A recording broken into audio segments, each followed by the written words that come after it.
famous gays and lesbians, alleged and otherwise. I'm your host, Thomas Connolly. I happen to be a gay actor, and I live in the gayest city of them all, West Hollywood, California. Now, today's episode features a rather despicable, unethical, duplicitous human being.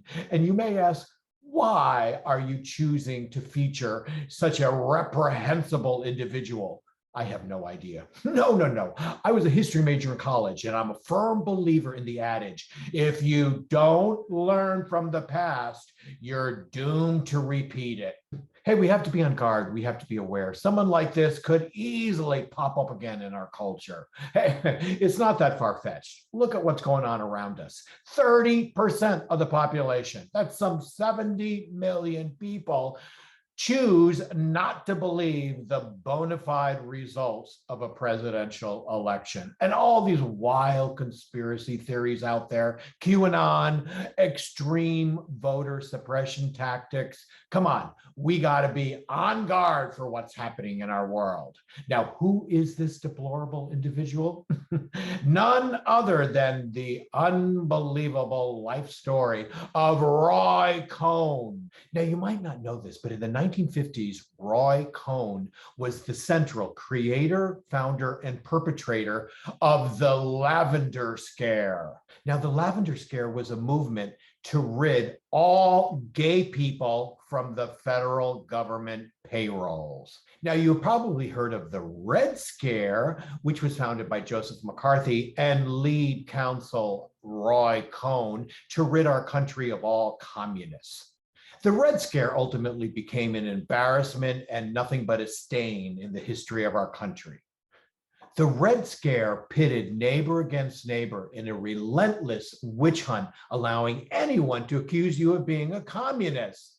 Many talented directors, actors, and writers lost their livelihood due to the Red Scare. Some big names that were blacklisted during this period were Charlie Chaplin, great actor, director, writer, Oscar-winning actress Lee Grant, writer-director Orson Welles, musical composer Leonard Bernstein, writer-poet Langston Hughes, singer-actress Lena Horne, to name just a few. All of those people were brought up on bogus charges by the House of Un-American Activities Committee, led by Joseph McCarthy and Roy Cohn.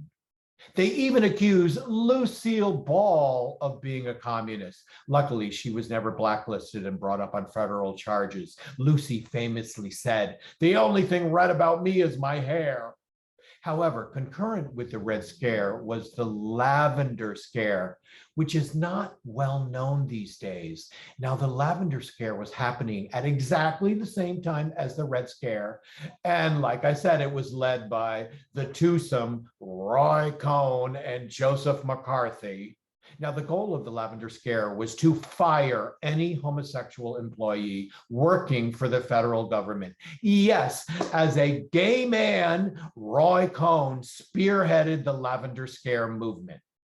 Now, you might ask, why would the United States want to fire homosexuals on the payroll?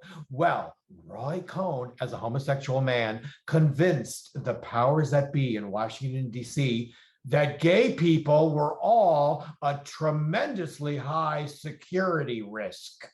Now, stay with me. This is the most ridiculous theory. Roy Cohn espoused that Russia would secretly find out who each and every gay American was, blackmail them, and make them spies for the Soviet Union. Makes perfect sense. Now, I know that sounds ridiculous and absurd. Chances are you wouldn't even believe that premise in a Saturday Night Live sketch.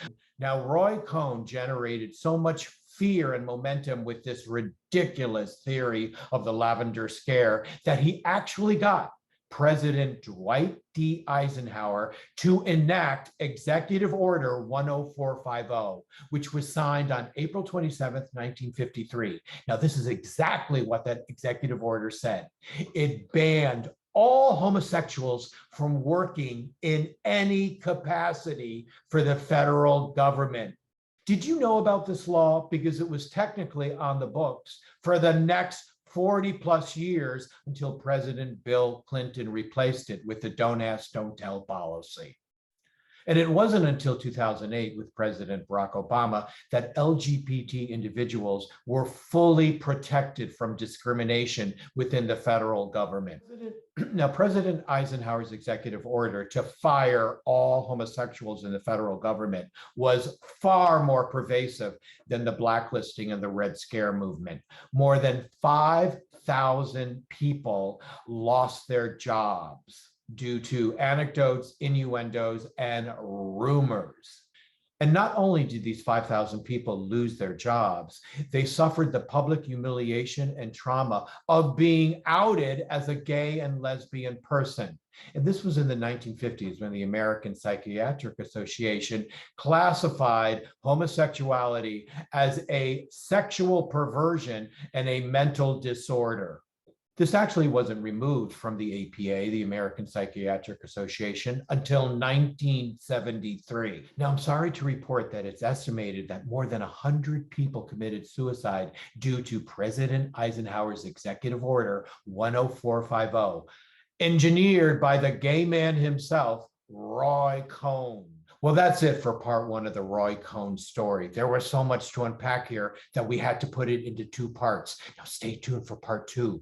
Roy Cohn hooks up with Donald Trump. What could possibly go wrong?